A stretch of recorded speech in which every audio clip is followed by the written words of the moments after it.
जब बात हो भारत के इतिहास की और कौटिल्य का जिक्र न हो, ये तो हो ही नहीं सकता।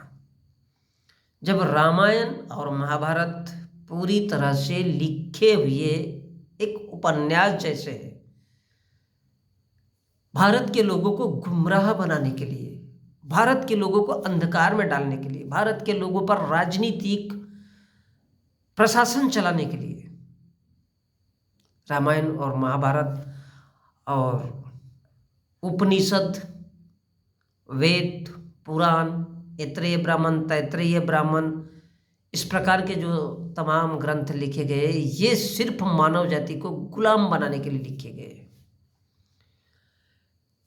ये क्यों, ये किस बात का संकेत देता है? ठीक इसी तरह जिस प्रकार भारत के इतिहास में ऐसा बताया जाता है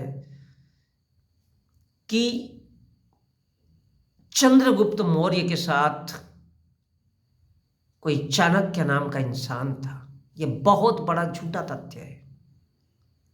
यह महाभियोग है झूठ का, क्योंकि जब जब भारत में सत्ताएं हुई है, चाहे शुंग काल हो, चाहे कण्व काल हो,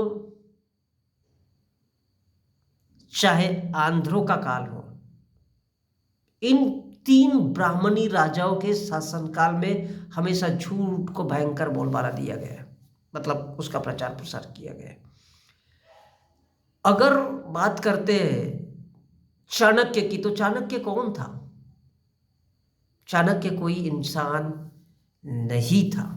ये क्योंकि भारत का इतिहास जब लिखा गया तो भारत का इतिहास पूरी तरह से ब्राह्मणों के हाथ में चला गया, और ब्राह्मण जब भी लिखता है तो छप्पर फाड़ के लिखता है। भगवान नहीं होने के बावजूद भी बोलता है कि भगवान है, और वो भगवान तो छोड़ो, बोलता है कि ब्राह्मण की पूजा होना चाहिए। अब अगर उन बातों का जिक्र करें, इस देश के उपनिषद ब्राह्मणों की जो ब्राह्मण ग्रंथ है, तैत्रेय ब्राह्मण, ऐत्रेय ब्राह्मण, तो फिर बात ही कुछ निराली हो जाती है कि कैसे थे लोग, कैसे है वो लोग।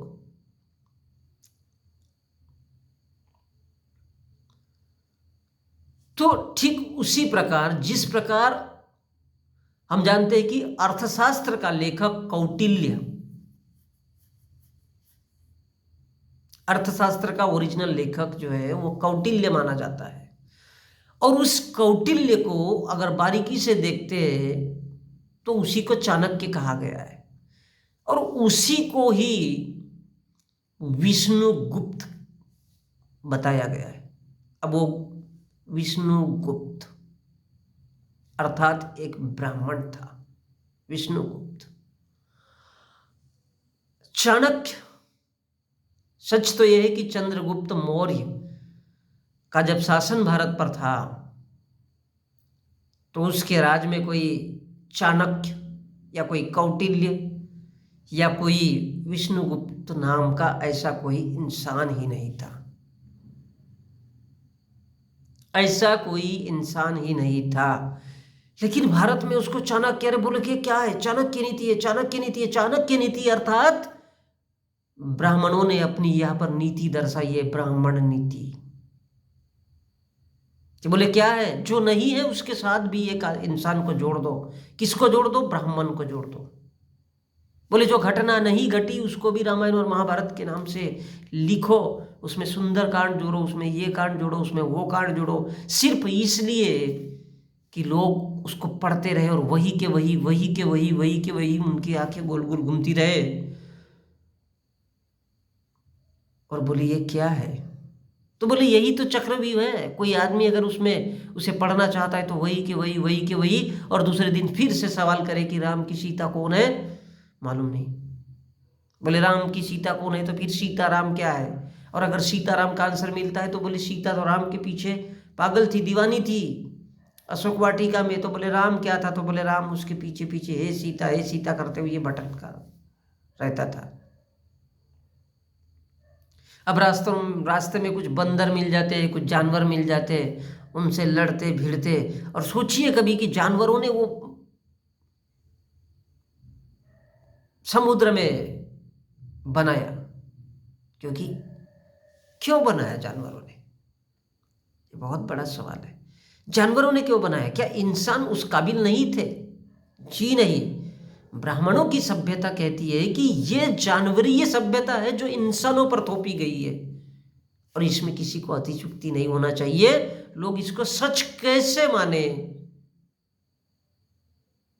तो फिर उन लोगों ने उसके लिए साम दाम दंड भेद जैसे बताए, और इसीलिए भारत के ब्राह्मणों ने भारत का इतिहास जानबूझकर लिखा है। कहीं भी कोई इतिहास मैच नहीं होता है, कहीं भी कोई इतिहास मैच नहीं होता है। जहां पर भी देखो मोटी मोटी कहानियां, बोले चाणक्य ये था, बोले चाणक्य वो था। अरे कौन है भाई चाणक्य? कौन है? चंद्रगुप्त मौर्य के शासनकाल में चाणक्य हो ही नहीं सकता, कोई इंसान ही नहीं था वो। लेकिन ब्राह्मणों ने जब इतिहास लिखा भारत का, तो सारे ग्रंथ उनके पास, सारा मीडिया उनका, सब कुछ उनका, पावर उनके पास। इसलिए उन लोगों ने जानबूझ करके इस देश के लोगों को यह दिखाने के लिए कि ब्राह्मणों के बगैर भारत का मूल निवासी, इस देश का एससी एसटी ओबीसी कभी कुछ भी नहीं कर सकता। बोले आएगा झक मार के तो किसके पास आएगा? बोले भारत के ब्राह्मण के पास। उसको शादी करना है, बोले भारत के ब्राह्मण के पास आना चाहिए। उसको अगर बीबी के साथ सोना है तो वो भी ब्राह्मण से पूछ के करना चाहिए। क्यों? क्योंकि बोले ब्राह्मण ये बताएगा कि तेरी बीबी खूबसूरत है, तो बोले सबसे पहले वो उसके साथ एंजॉय करेगा, उसके बाद में तू अपने साथ लेके जाएगा। ये क्या है? ब्राह्मणवाद है। और इसलिए ब्राह्मणवाद कभी भी नहीं चाहता कि वो भारत के मूल निवासी लोगों के साथ, या उन लोगों के जो इस देश का ओबीसी एससी एसटी है और माइनॉरिटीज है, इनके साथ बोले कभी भी तालमेल नहीं बैठना चाहिए। तो इनमें फूट किस तरह से डालना चाहिए? तो बोले इनको आपस में लड़ाने के लिए। तो इनको आपस में कैसे लड़ाना है? तो बोले इनको झूठा इतिहास पढ़ा दो। अब गौर करिएगा, भारत का मैं पाठ्यक्रम के इतिहास की बात कर रहा हूं, जो एमए में पढ़ाया जाता है और जो पीएचडी करते हैं हमारे देश के लड़के लोग, तो वहां पर क्लियरली बताया गया है कि सम्राट अशोक का समकालीन कोई और ही था। बोले कलिंग नरेश खारवेल वो सच में सम्राट अशोक का समकालीन था, तो उसको हटा दिया गया। उसको बोले वो क्या था? तो बोले वो आंध्र था। आंध्र को सातवाहन लिखा गया है और सातवाहनों को आंध्र लिखा गया। मतलब इतिहास, भारत का इतिहास, उसको पूरी तरह से जानबूझकर लिखा गया है। उसमें कहीं भी कुछ भी ठूस दिया गया है। क्यों ठूस दिया गया है?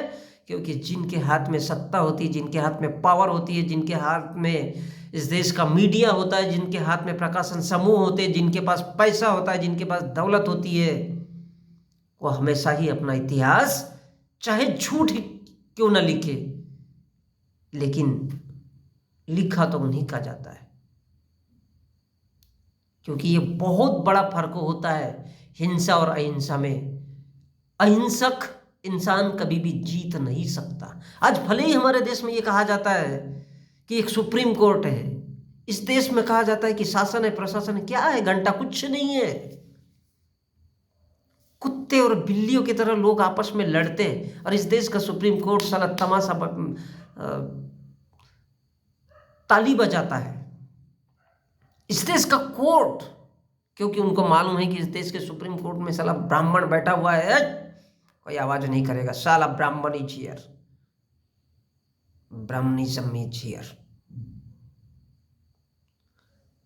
उनको जो बैठे हुए हैं, उनको खुद को नहीं मालूम है कि भारत का संविधान क्या है। उनको मालूम है कि इस देश का इतिहास जानबूझ करके लिखा हुआ है। वो जानते हैं, भारत के सुप्रीम कोर्ट के ब्राह्मण जजों को यह भी पता है कि ये शिवलिंग नहीं है, ये लिंग है, ओनली ये पेनिस है। बावजूद इसके उनको घंटा क्या फर्क पड़ता है? क्यों फर्क पड़ेगा इस देश की जनता से, इस देश के लोगों से? क्योंकि ये देश ही ऐसा है, यहाँ पर किसी को भी कुछ भी लिख दो, कोई फर्क नहीं पड़ता है। और ठीक इसी प्रकार अर्थशास्त्र का लेखक कौटिल्य,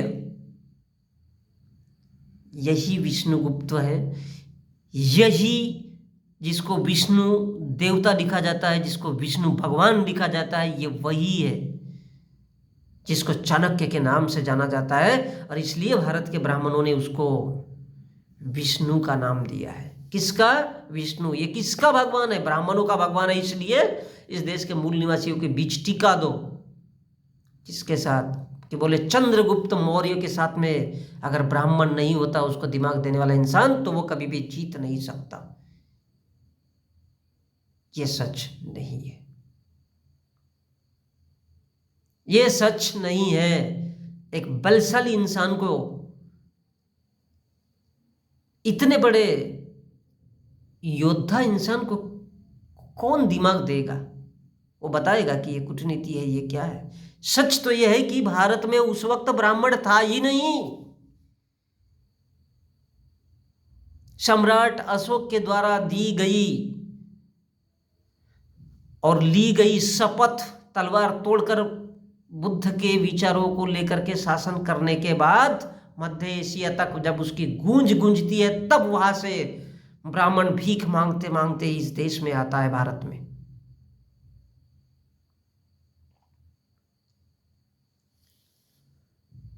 और भारत के लोगों को लेकिन ये बात सच लगे, चाहे कितने भी इतिहासकार आए, इतिहासवेत्ता है, विद्वान आए, पंडित आए, पुजारी आए, तो उनको क्या है? तो बोले चाणक्य नीति, चाणक्य नीति, चाणक्य नीति। क्या चाणक्य नीति?